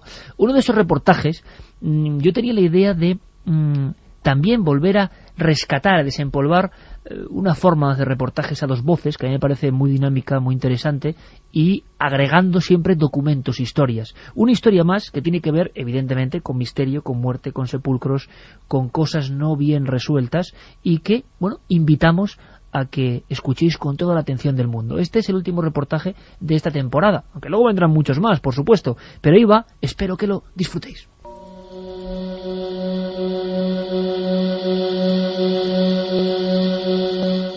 Mediados del siglo XIII, España vivía uno de sus periodos de mayor esplendor bajo el mandato de Alfonso X el Sabio, una época de alianzas políticas entre reinos, en la que cobró protagonismo una infanta del norte, la princesa Cristina de Noruega.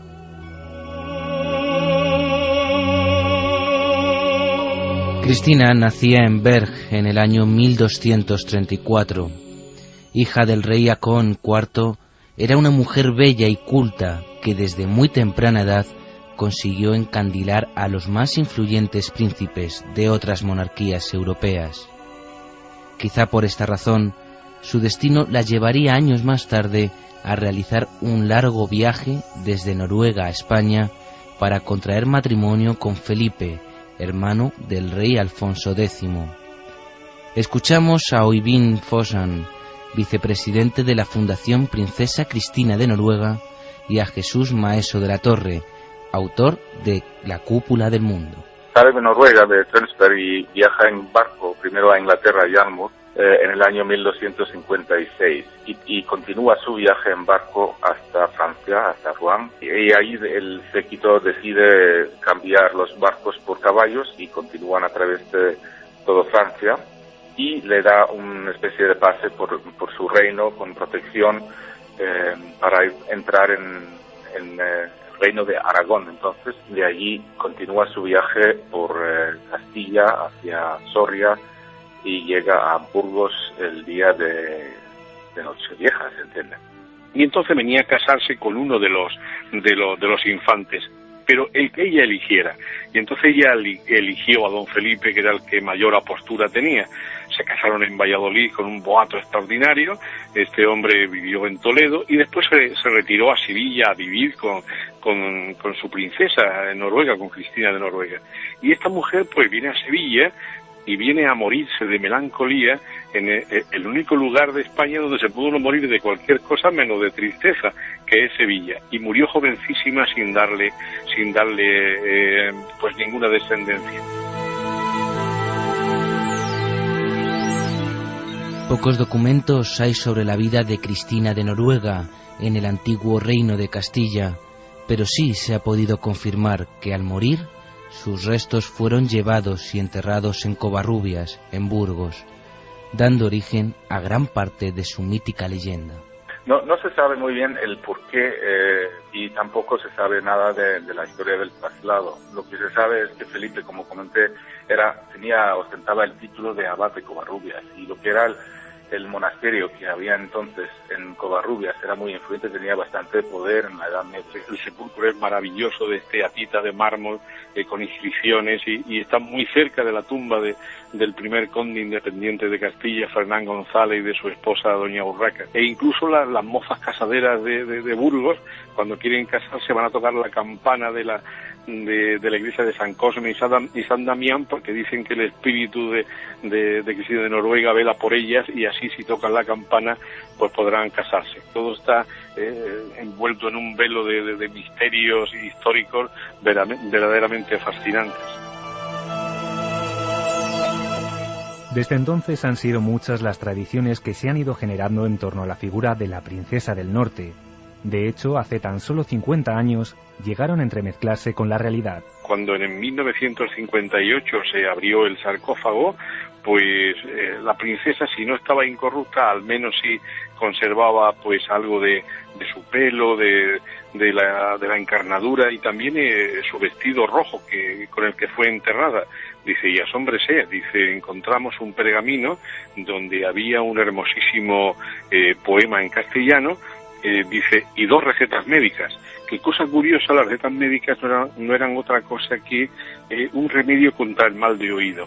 Es posible que el sarcófago estuviera cerrado, tan cerrado que no hubiera permitido la entrada de aire, y por eso estuviese bastante incorrupto el cuerpo. Y también comentan que tenía un pelo largo y rubio, que era también bastante inusual, y que la altura de la mujer también era bastante inusual para lo que era Castilla de aquel entonces. Y es que Cristina de Noruega tenía un sueño, la construcción de una capilla en honor a San Olaf en su tierra de acogida. Un deseo que no llegó a cumplirse debido a su prematura muerte, y que sin embargo, quizá en muy pocos meses, pueda hacerse finalmente realidad.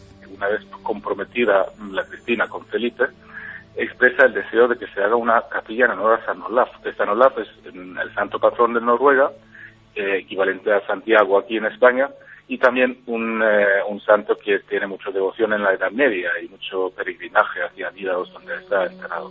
La contestación de Felipe es que lógicamente se va a hacer, pero posiblemente por morir ella muy pronto, tan solo a los 4 años, pues no se realizó nunca. Y casualmente me decía no ha mucho el embajador de Noruega y también el presidente de la Fundación Cristina de Noruega, que por fin ya tenían los fondos necesarios para en el mismo Covarrubias elevar o alzar una iglesia al santo mártir de Noruega, aparte de la estatua que hay en la placita esta del pueblo, que parece una estatua élfica de la princesa Cristina, que es preciosa, ¿no? Y ahí es donde se reúnen todos los noruegos.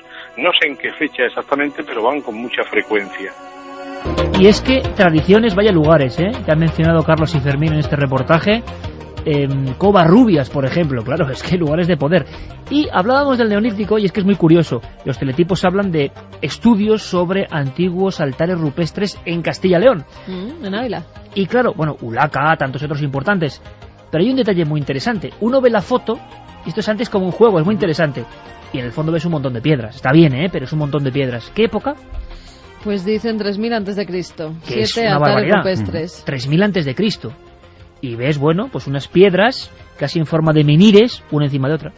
Claro, ¿qué demonios tiene que ver entonces Göbekli Tepe, 8000 antes de Cristo, o Nebali Core, o los sitios que hemos hablado, donde la tecnología parece realmente, pues como comparar, no sé, pues eso sí, la libreta de hojas que llevo yo con la maravilla tecnológica que llevéis vosotros, más o menos, de agenda electrónica interactiva. Claro, pero eso suele pasar, pero ¿no os dais cuenta que a lo largo de la historia siempre hay como un tope? Sí, que llegan y crisis. Y luego unas crisis tremendas. Es ahora, esto que tengo en las manos, el iPad.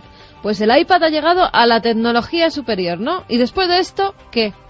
De repente, si se encuentran dentro de 2000 años, pongamos por mi libreta, tu libreta, y esto dirán, pero es imposible que compartamos las dos cosas. Esa civilización extraña, ¿cómo podía tener una tecnología tan superior y de repente una libreta? Pues hay cosas que no coinciden, ¿no? Pues para saber un poco más de historia y de arqueología y de lo que hemos hablado, hagamos el último repaso, el último boletín. Yo empiezo a pensar que casi nadie sabe nada de casi nada, pero en fin, hemos dado algunas claves de todo tipo, como es este programa, y yo creo que este último programa en concreto es la demostración, ¿verdad, Santi?, del surtido de temas que podemos llegar a tocar, y yo espero que os gusten. Queda una guinda. Nacho Ares, su último boletín. Han pasado cosas, y están pasando cosas polémicas, en Altamira, ni más ni menos, ese lugar de poder que tanto queremos. Boletín de la historia, y estamos ya con vosotros, pues eso, para una despedida común.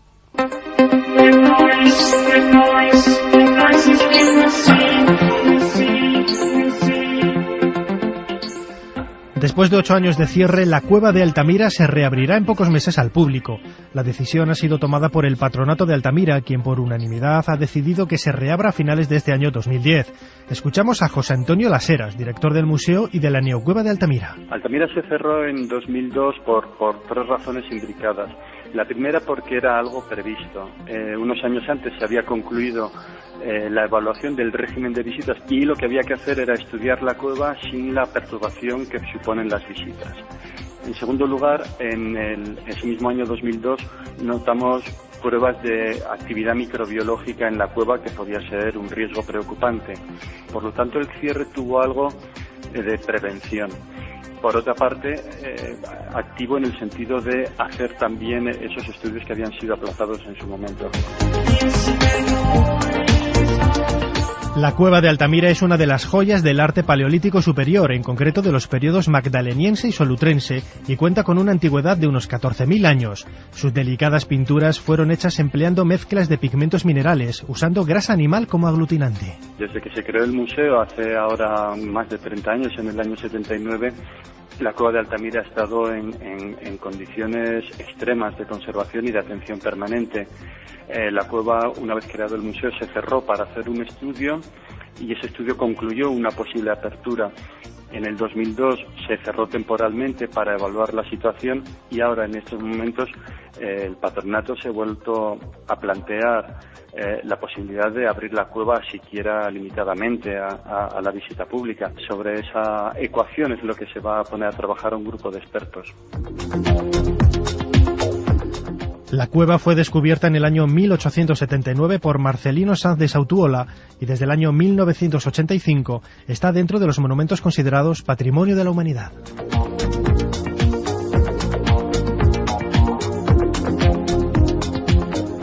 Un equipo de arqueólogos ha descubierto en la ciudad de Chiapa de Corzo, Chiapas, México, una pirámide de enterramiento de 2.700 años de antigüedad, posiblemente la más antigua de toda Mesoamérica. Pertenece a la cultura zoque, una de las más desconocidas de América. Nos lo cuenta Miguel Rivera Dorado, profesor de cultura maya en la Universidad Complutense de Madrid. Se habla fundamentalmente de zoques cuando se refiere uno a una lengua. Evidentemente, al hablar de la lengua zoque o de la lengua mije o de la lengua zoque mije, ¿verdad?, pues uno está haciendo referencia también a un grupo humano que debía de estar situado aproximadamente en los alrededores de los estados mexicanos actuales de Tabasco, Veracruz y Campeche. Es decir, en la costa del Golfo de México, las gentes que hablaban estas lenguas se supone que estaban relacionadas con los olmecas y con los mayas muy, muy antiguos. La pirámide acoge varios enterramientos, uno de los cuales parece pertenecer a un príncipe zoque. Además, muchos objetos encontrados en su interior son muy similares a los de la coetánea cultura olmeca. Por ello, algunos investigadores afianzan argumentos para esgrimir la realidad del camino paralelo que debieron de recorrer olmecas y zoques hace casi 3.000 años. A estas alturas no sabemos qué lengua hablaban los olmecas, ni sabemos tampoco nada de su filiación étnica, como tampoco sabemos nada de la filiación étnica de los primeros mayas que aparecen ahí también en la costa del Golfo, ¿verdad? Por más al interior tal vez, pero por ahí, por Campeche y Chiapas y Veracruz y todo eso. De manera que podríamos pensar que son proto-olmecas y proto-mayas, como digo. Los zoques han mantenido su identidad hasta nuestros días. Su población indígena se calcula que supera con creces las 100.000 personas.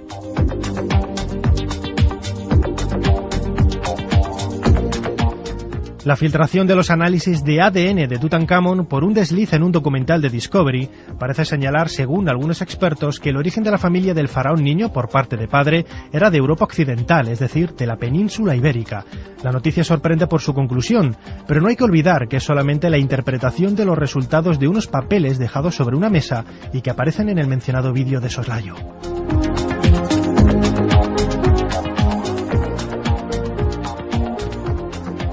Nos vamos ya prácticamente con esta música maravillosa. Pon un poco de alegría, Carlos Ródenas, compañero. Parece que va a ser imposible porque estamos en la recta final. Va a ser Raimman la que ponga fin a esta temporada. Fermín Agustí, compañero, voz profunda, Fermín Agustí en esos reportajes, trabajando durísimo en la cadena SER. Tú sigues aquí, te quedas aquí. Yo sigo todo el verano aquí trabajando, buscando nuevos temas y preparando también la temporada que viene. Bueno, que estén todos muy atentos, ¿verdad, Carlos? Porque va a haber programas que no es lo mejor ni lo peor. Consideramos que tienen que volver a escucharse y la noche de verano es perfecta para el misterio. Sí, y además vamos a intentar recuperar lo mejor del programa, esas historias que hemos ido contando, esos misterios y sobre todo, bueno, que se queden a escucharnos y que sigan aprendiendo, como ha dicho Carmen, de esos viajes, que aprovechen el tiempo en vacaciones. Bueno, nosotros aprendemos de todos los oyentes, ¿verdad, chicos? Carlos Ródenas, compañero, Santiago Camacho, Fermín Agustí, Carlos Largo, Carmen, que nos marchamos, que dejamos el pabellón, no sé de qué forma, pero habiendo disfrutado muchísimo. Bueno, Fermín aquí no nos lo guarda, durante todo el verano. Hombre, es el vigilante, Yo diría una cosa, al final las clasificaciones valen de poco, esto por fortuna no es como la tele, con la audiencia tan pegada, ¿no?, al cuello, y hacemos lo mismo en tele que en radio, pasadlo muy bien, disfrutar con lo que hacemos, creemos que tenemos una misión sumamente hermosa y aprendemos con vosotros. El mejor premio, que por lo menos lo paséis tan bien como todo este equipo que se acerca al misterio con la mayor honestidad y la mayor ilusión posible. Feliz verano, amigos, a la vuelta, mucho más misterio, más nave, más Milenio 3 en la SER.